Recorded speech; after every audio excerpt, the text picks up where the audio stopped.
Okay, so I tried to do corn, and this is what I came up with. However, I'm really glad I've grown some plants. Yay! I'm pleased with myself. Wait till next year. I'm gonna have a whole garden. It's gonna be amazing. Can't wait. And now we reach the beginning of Cornographic Material Episode 3. It's been a long road so far, and video editing is not really my favorite pastime. However, as long as the finished product works out looking pretty cool, I'm cool with it. All the hard work paying off really works for me. So here we are back where this mess started. I am currently standing in my garage, and as you can see, there's a lot of stuff that's missing. Of course, it's laying out in my yard right now, but as I go through it, I'm finding some really awesome stuff, which I'll probably feature some of later just because I like to show all this really awesome crap. And most of it's been here for a long time because it's been a while since I've actively collected. So as I dig a little bit farther, I'll add a little bit more footage and see where we go from there. I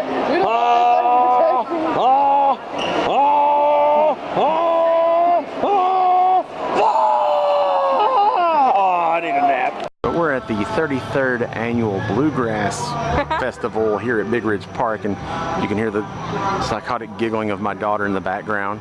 Hi. Just checking out the show. Honestly, it's the first time I've been to an actual bluegrass show, but I like to indulge myself in random forms of art and check them out. It's a good time. The ribbon cut potato wedges are awesome, and I was going to do a video of how awesome they were, but unfortunately I devoured them and forgot all about my camera. They were covered in cheese though. That was delicious. Ketchup. And actually Casey and Beaver finished off the last of mine because I couldn't finish it, even being the glutton that I am.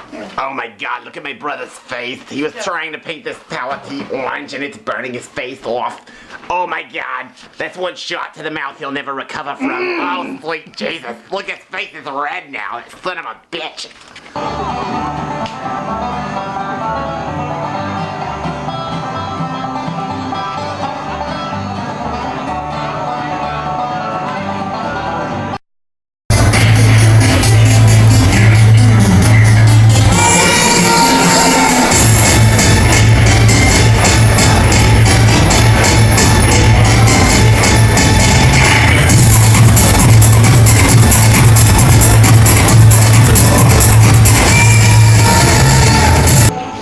Really don't do anything except use up the fuel. Yeah. It's all about the coal. So you get in here and you put a little water on it, and it slurries that up, and it gives you a nice little hive effect in there.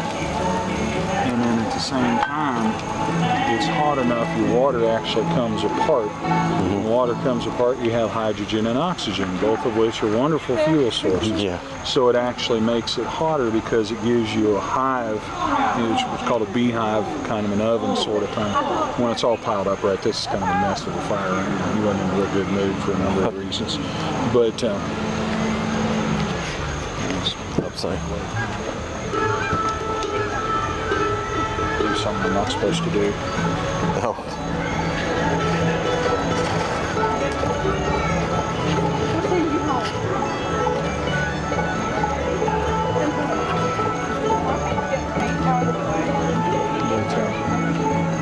You're supposed to reach into the fire with your hands. Gotcha.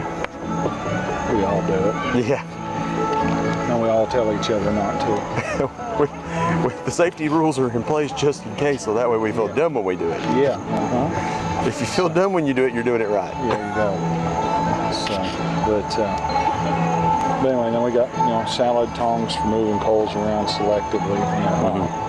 What I was reaching for isn't hot anyway, so I mean, it's not hot enough to do anything to this. But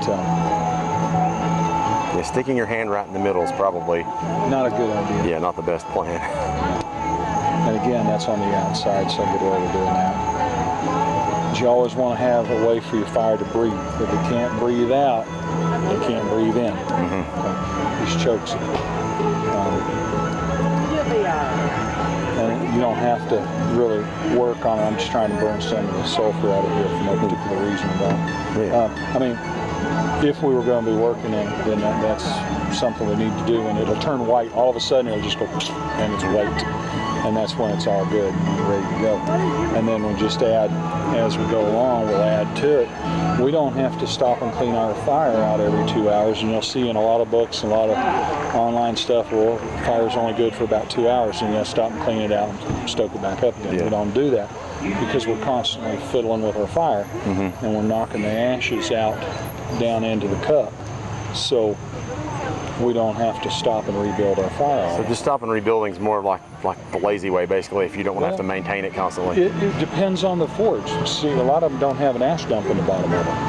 And so if you don't have an ash dump in the bottom, yeah, you got to constantly scrape it out, clean the ashes off to one side or whatever, and you have to dig the fire out in order to do that. Then you rebuild it back up. And so it depends on the nature of the forge that you have as to whether it's, now, for someone who's not, who has an ash dump, and they're doing that anyway, yeah, they're not tending their fire properly. We're constantly in it, so we're moving stuff around every now and then. You'll see we'll grab this and we'll just come down under here and lift that up, give that a little bit of air, and at the same time we're knocking the ashes down into the can. I got you. And then every now and then we got to stop and dump our can out because the plate that we got in there, it's got a big old hole in it. Oh yeah. We haven't replaced it, and so we need to do that. But yeah, I've started, mine's going to be in a grill. Yeah. Like I do have an old grill. I've got a plug, it's got 4 holes in the bottom of it, so I've got to fix that, but I did get like the T section to rig up the... Depending on where the hole's at, they're not a problem. You just don't want hot coals falling out, but it gives you water someplace to go if you have excess water in it. Well, this is actually made with 2 holes in the bottom of it specifically for that. Okay. The water drains out of it. Yeah. And so, but yeah, it's... how y'all doing? As you can see, we've come across the preferred food at the Bluegrass Festival. Ribbon hash browns with ketchup. These little buggers are delicious. One plate's already gone. This one won't last long. Can't wait to turn it loose with my kids. It's delicious. These things are in danger of being eaten ravenously by these little goannas. Bon appetit.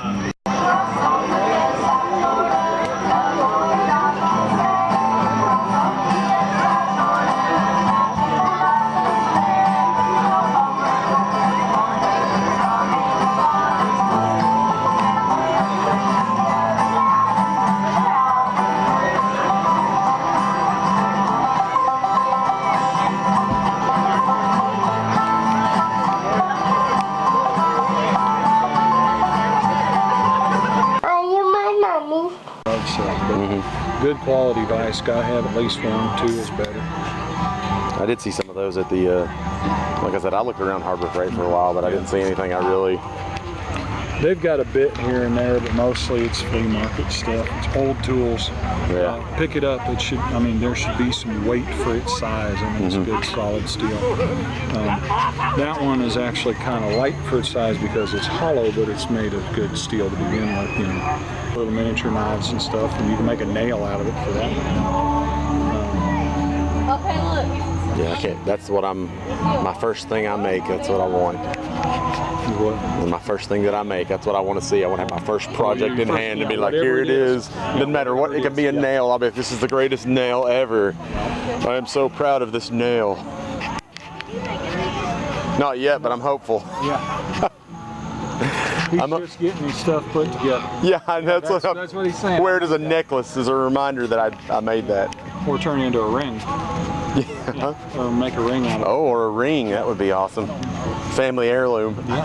There you go. When your son grows up and swings a hammer the first time, and he earns the iron ring. Exactly.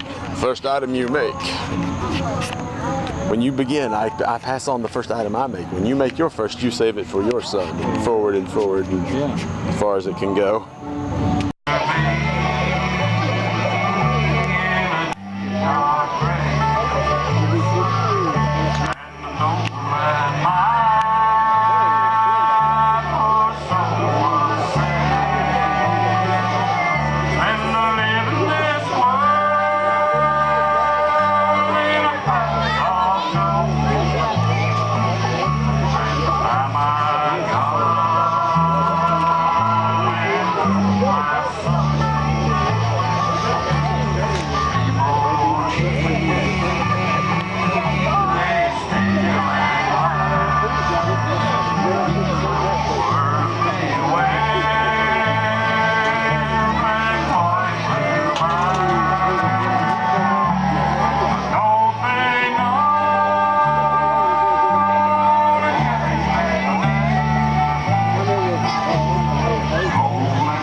Okay, so since I'm gonna run out of pictures of my brother real soon, here's the double whammy. He started collecting them since he found out that I put the Clark Kent one on the last video. So this may be one of the last sets I get, but I'll still share some pictures every now and then. Just don't know who they're gonna be of. There we go. There's the supermoon as it sneaks through the sky. Yes.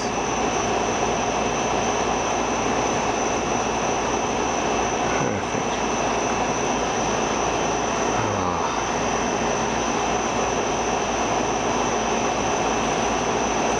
Ooh, hoots. Oh. Look now. Oh wow. Friggin' dog. Oh. Damn. She just wants to see too. I know.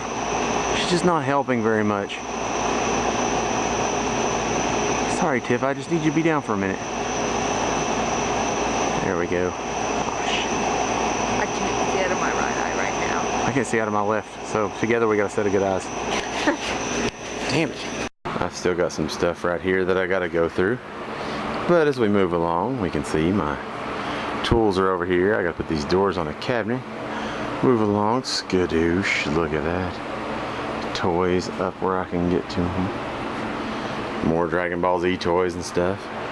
Oh, my standalone closet. A few loose ends laying on top of it. And my new cabinet. Complete with my wig heads. Got enough room for more. Got some Gundam model kits up in here. And I've still got to go through all this crap, but now I have a new plan. Taking the stuff in the other room and moving it out here and putting the storage stuff in totes in there. That might actually work out for the better. So we'll see how that works out. Gonna look at it tonight and go from there. I'm a Saiyan God. I'm Goku, Super Saiyan God. Well, hello there, everybody.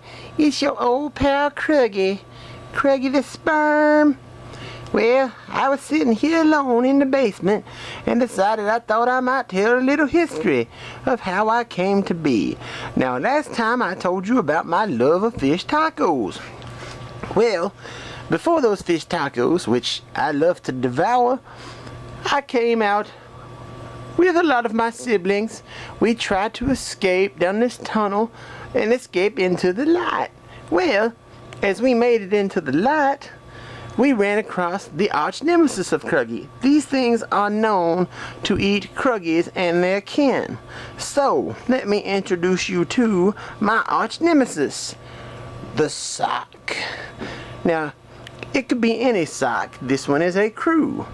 Tube socks are the most dangerous, for they will hold a larger amount of Kruggies and are used more frequently because they can be used more than once. Crew socks are normally used at the end of the day to catch Kruggies, like mousetraps, sometimes when Trojans aren't available. Now, all of my siblings met their demise in one of these Haynes things. So, as I escaped, being a lonely sperm, I needed something to keep my strength up. Something to help Kruggy keep going. I discovered protein shots. This is a protein smoothie. Not only are they good for Kruggies, Kruggies have been known to deliver these to willing recipients and, unfortunately, sometimes unwilling, all over the world. If you would like to grow your own Kruggy at home, go down to the Dollar Tree, pick you up one of these here protein smoothies, and be sure to pour them into your tube sock before you decide to release the boys.